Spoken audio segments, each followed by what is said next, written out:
Je crois que nous assistons à une période de remise en cause en fait des formes d'engagement et du rapport même au travail dans nos vies, à la place du travail dans nos vies.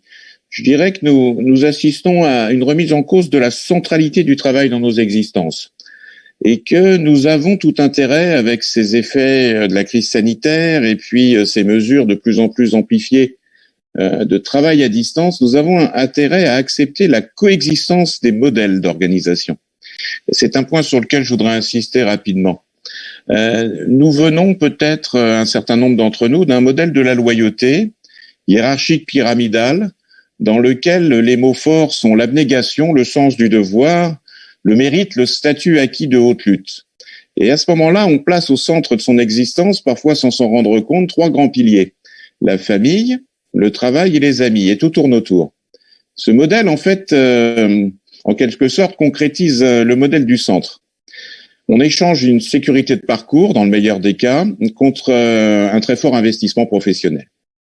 Ce modèle ne disparaît pas. Je suis sensible à l'idée qu'il puisse perdurer, mais il doit en fait composer. Il est certainement percuté par d'autres modèles d'organisation, dans des grandes structures, privées, publiques, associatives ou humanitaires, mais aussi dans le terreau vivant des PME.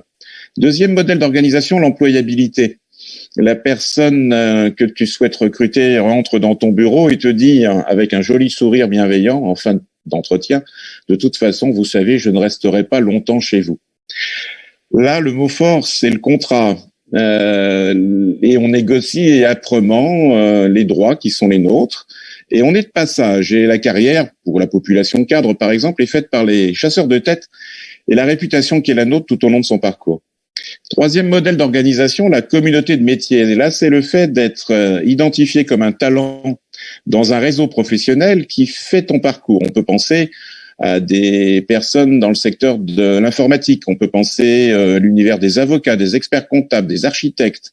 On peut penser à ce monde du maniement des idées et ces sociétés de services où, si les choses se passent bien, à terme, vous êtes salarié, entrepreneur et actionnaire. Alors ce modèle, certains d'entre nous l'ont caractérisé, le modèle de la diva d'opéra, car ce sont les critiques dans ta profession, pensant à la gastronomie, qui font la pérennité de ton parcours. Alors ça concerne très peu de personnes, et évidemment ces personnes ont un pouvoir d'influence non négligeable. Le quatrième modèle, et j'ai vu et nous avons pu tous constater sa croissance, on va l'appeler la plateforme. Tournons notre regard vers des sociétés comme Uber, Airbnb, TripAdvisor. C'est un logiciel de mise en relation et une succession de contrats courts. Évidemment, c'est la menace pour les trois premiers modèles d'organisation de la disruption de leur fondement. Et tout ça va dans le sens vraiment d'un passage de la pyramide au réseau, du réseau à ce que j'appelle l'archipel, et ça sera donc mon cinquième modèle. Le modèle de l'archipel, c'est la montée en puissance dans nos sociétés de ceux que certains baptisent des slasheurs. J'ai appris qu'en informatique, on disait slash en compartimentant en fait les horizons. Alors dans cette perspective, on a la chance de ne pas subir en fait son activité professionnelle. Donc ça concerne malheureusement pas forcément un grand nombre de personnes, mais on souhaite faire des ponts, des liens et des correspondances entre les mondes. On souhaite passer du centre à des centres. On souhaite, et ça c'est un cas vivant que j'ai connu il y a un peu plus de 3 ans, un expert comptable de 29 ans qui rentre dans le bureau d'un ancien de 62 et qui lui dit: monsieur, au bout d'un quart d'heure seulement, je crois que je vais venir chez vous. Donc c'est lui qui a le pouvoir. Et je vais travailler chez vous lundi, mardi, mercredi. Alors l'ancien a un mouvement de recul et se dit: c'est quelqu'un qui cherche un temps partiel. Absolument pas. Ce jeune slasher, expert comptable, ajoute: vous ne le savez pas, monsieur, mais ma passion, c'est la sculpture. Ah bon? Alors ça, c'est un phénomène d'enchevêtrement des sphères.